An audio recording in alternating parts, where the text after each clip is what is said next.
Samantala, ang Vegan City ay kandidato para mapabilang sa New 7 Wonders Cities of the World. Ano-ano nga ba ang mga dahilan kung bakit dapat manalo ang vegan? Sisimulan natin yan sa kasaysayan ng nasabing lungsod. Para sa Pulso ng Boss, narito si Jules Gia. Isyu ng lipunan aalamin mula mismo sa tinig ng sambayanan. Pulso ng Boss ngayon ating pakikinggan. Sa unang araw ng paglilibot natin sa vegan ay aalamin muna natin ang kasaysayan nito. Totoong parang naglalakad ka sa loob ng isang history book at tunay na kahanga-hanga na napapanatili nila ang kayamanan ng kasaysayan at kalumaan ng mga gusali kahit napakarami ng sa panahon ngayon. Ang vegan ang natatanging World Heritage City sa Pilipinas, base ito sa UNESCO World Heritage List of Sites and Monuments na ipinagkaloob noong December 2, 1999. Kapansin-pansin din na ang mga disenyo at arkitektura ng vegan ay pinaghalong impluwensya ng disenyong Asyano at Europeo.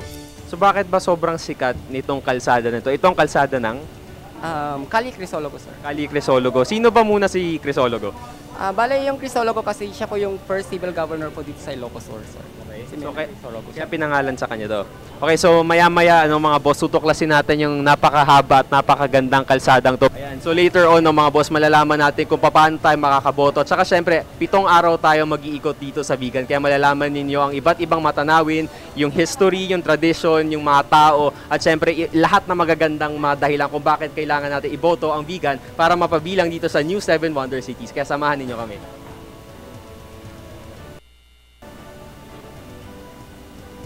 Sa paglalakad natin sa Kalye Crisologo ay manunumbalik ang pakiramdam na ikaw ay tila na sa panahon ng mga Kastila. Makikita rito ang napakaraming mga ancestral houses at syempre tampok din dito ang mga antique at souvenir shops. Sa ganda ng mga lugar dito, ano-ano nga kaya ang mga hakbang na ginagawa ng Vegan City para mapanatili ang kaiusan dito? Unang-una, naggawa kami ng Conservation Council. So the Conservation Council is multi-sectoral.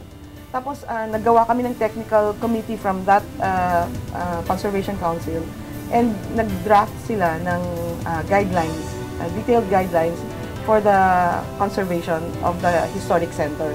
Owner's Preservation Manual, nandun lahat ng klase ng doors, windows, paintings on the ceiling, eaves, tapos yung kung paano mo i-restore yung bahay mo not so expensive way. May mga way na pwede mo pang i-conserve yung mga kahoy, yung mga different parts of the house. Magtungo naman tayo ngayon sa Crisologo Museum. Ito ay matatagpuan sa Liberation Boulevard. Makikita rito ang mga memorabilia mula sa angkan ng mga Crisologo at ang mga orihinal na mga kagamitan sa isang tipikal na vegan ancestral house. Pero bago yan, alam niyo ba kung saan muna nanggaling ang pangalan na vegan?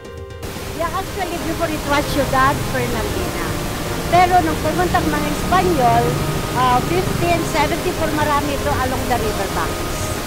So, pinalitan ang Ciudad Fernandina to vegan, and derived po from this plant, vegan. Ang naturang museo ay ang ancestral house ng mga Crisologo.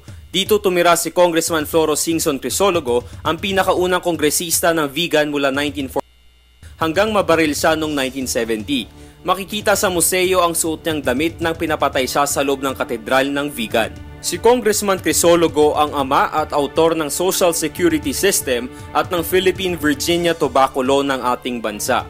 Siya rin ang nagtatag ng University of Northern Philippines na makikita rin sa vegan.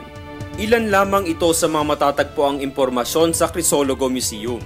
Bukod pa riyan, makikita rin ang mga kalesa at kotse ng angkan, ang kanilang bangka at iba't ibang koleksyon, ang opisina ni Congressman Crisologo, ang mga koleksyon niyang mga sombrero mula sa iba't ibang lugar sa Pilipinas, mga koleksyong imahe ng mga santo, at gayon na rin ang mga muebles na kahoy. At mula naman sa Crisologo Museum ay magtutungo naman tayo ngayon sa Siquia Mansion. And this house was built in 1830. It's almost 183 years already. All original, no reproduction. All Sir Ponce, bilang kabuuan, ano ba yung naging ambag ng Siquia Mansion para sa kabuuang kasaysayan ng vegan? Sila ang pinakamayaman dito sa vegan. Ang negosyo nila noon, barter trade during the Spanish time. Sila pang unang-unang nag-OFW na mga Ilocano papuntang Hawaii, 1906. At dahil ang mga Sikiya ang pinakamayayaman sa kanilang panahon, matindi rin ang kanilang security measures. Kung tayo ay may CCTV camera, sila naman ay may peeping holes. Makialam at makilahok mga boss, mag-tweet lamang ng inyong pulso sa @PTVPH at gamitin ang hashtag pulso ng boss. Mula mismo sa tinig ng sambayanan. Para sa Pulso ng Boss, ako si Jules Giang ng Telebisyon ng Bayan.